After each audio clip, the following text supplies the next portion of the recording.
अस्सलाम वालेकुम दोस्तों 19वीं सदी की आखिर तक till the end of the 19th century हमारी ये जो दुनिया है, ये जो एंटायर वर्ल्ड है, ये तीन ग्रेट आइडियोलॉजीज के दरमियान एक बैटल ग्राउंड बन के रह गया between fascism, communism and liberalism.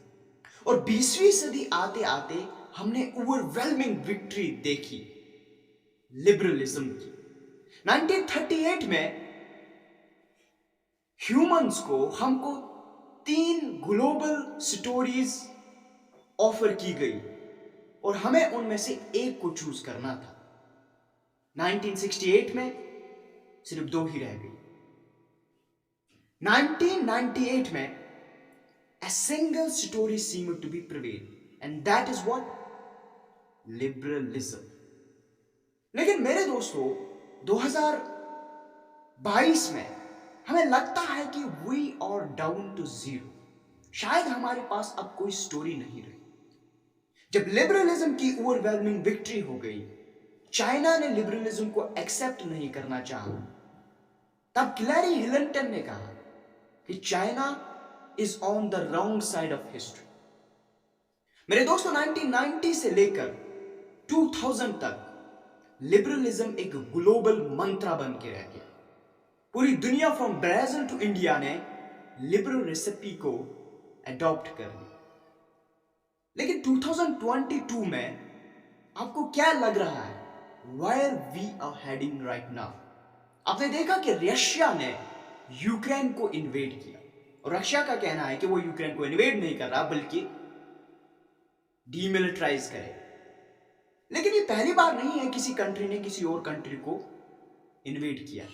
इससे पहले अमेरिका ने इराक को, लीबिया को, सीरिया को, अफगानिस्तान को इन्वेड किया और लाखों लोगों का कत्ल हो गया। और इस बैटल में या इस इन्वेजन में आपने देखा कि मीडिया बढ़ चढ़कर सामने आ गई। नो वॉर, हम जंग नहीं चाहते। लेकिन मेरे दोस्तों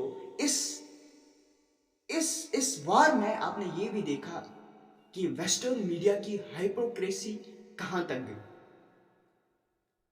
वेस्टर्न मीडिया ने खुलकर दिखाया कि अगर यूरोपियन है तो उसकी जान कीमती है, लेकिन अगर कहीं और से कोई कहीं मर रहा है तो उसकी जान की कोई कीमत। क्योंकि इससे पहले इस तरह से मीडिया ने कभी भी किसी इन्वेड कंट्री के खिलाफ बयानबाजी नहीं की। लेकिन मेरे दोस्तों, मेरा सवाल क्या है? मेरा सवाल यह है कि हम किस चीज की तरफ जा रहे हैं? क्योंकि ये जो लिबरलिज्म है, इसने अपनी क्रेडिबिलिटी जो है खो दी है। ह्यूमन काइंड जो है ये धीरे धीरे अपना जो फेथ है लूज कर रहा है लिबरल स्टोरी की तरफ, जिसने पूरी दुनिया को रिसेंट डिकेड्स में डोमिनेट किया।